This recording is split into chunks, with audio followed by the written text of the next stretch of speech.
आफत बनकर बरसी। बारिश से गरीब परिवार हुआ बेघर, छत हुई क्षतिग्रस्त।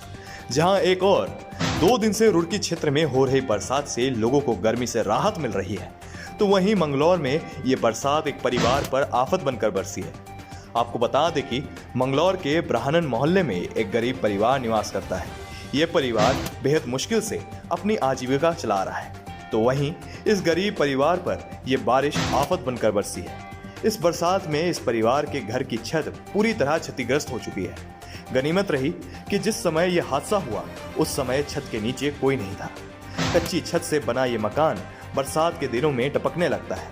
वहीं इस परिवार में छोटे छोटे मासूम बच्चे भी रहते हैं। वहीं लॉकडाउन के चलते ये परिवार बेहद मुश्किल से अपनी रोजमर्रा की जरूरत पूरी करता है। तो ऐसे में इस मकान की छत टूटना मानो इस गरीब परिवार पर मुसीबतों का पहाड़ टूटने के बराबर है। वहीं परिवार की महिला का कहना है कि कई बार नगरपालिका परिषद मैंगलोर को लिखित में शिकायत पत्र दिया जा चुका है, लेकिन कोई अधिकारी सुध लेने को तैयार ही नहीं है। वहीं नगरपालिका परिषद मैंगलोर के अधिशासी अधिकारी का कहना है कि प्रधानमंत्री आवास योजना के अंतर्गत मकान बनाया जाएगा और जल्द ही इस परिवार की सरकारी मानकों के आधार पर कार्यवाही की जाएगी। Bureau report, DCP news Uttarakhand के लिए। ये जो रात की जो घटना हुई है यहाँ पे, हमारे यहाँ पे बच्चे भी पढ़ते थे और नगर पालिका को हमने दिखाया भी है, लेकिन कोई भी नगर पालिका में से कोई ये नहीं कहता कि हाँ हम आएंगे करवाएंगे इसको।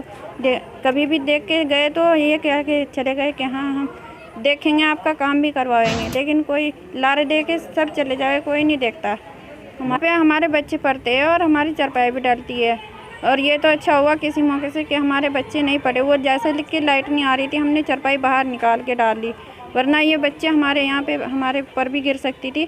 जाने कि इतना बड़ा हादसा हो जाता है यहाँ पे आके, क्योंकि बच्चे रात में हमारे हम भी यहीं पे सोते हैं चारपाई डाल के। यहाँ पे कल शाम जो हादसा हुआ, मतलब अगर ये रात में हो जाता है, यहाँ पे लोग पढ़ते हैं, सो जाते हैं चारपाई डाल के। बच्चे छोटे छोटे बच्चे हैं, इनके 5 बच्चे हैं। अब ये बताओ अगर ये रात में गिर जाती तो इसका जिम्मेदार कौन होता? नगर पालिका इसकी जिम्मेदारी लेता या केंद्र मतलब जो सरकार है यहाँ की, जो या उसकी जिम्मेदारी या जवाबदेही इसका कौन होता? मतलब अगर इसी हादसे में कोई मौत हो जाती या कोई घायल हो जाता तो अभी इस तरह की सूचना दी गई। इन्होंने कई साल से दे रखी और यहाँ पे कई बार वो सर्वे करने भी आए और इनका फार्म भरते हैं, चले जाते हैं, बस आश्वासन दे के हाँ बस आपका मकान पास हो गया, आपका मकान बना दिया जाएगा।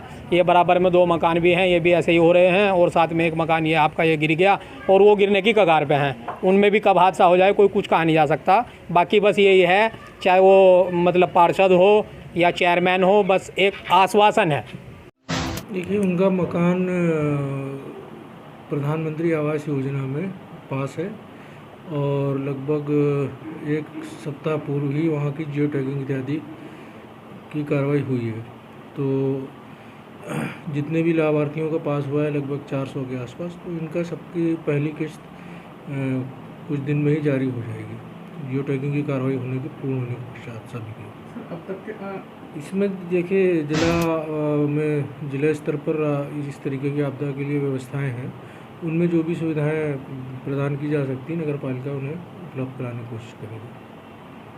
नहीं, आश्वासन तो नहीं दिया जा रहा, इसमें तो ठोस कार्रवाई हुई है। बाकायदा उनका मकान की जर्जर स्थिति को देखते हुए उनका मकान पास कराया गया नगर पालिका द्वारा और उसकी जो भी फॉर्मेलिटीज़ है वो पूरी की जा रही हैं और जिसमें फॉर्मेलिटी में थोड़ा बहुत समय तो लगता ही है।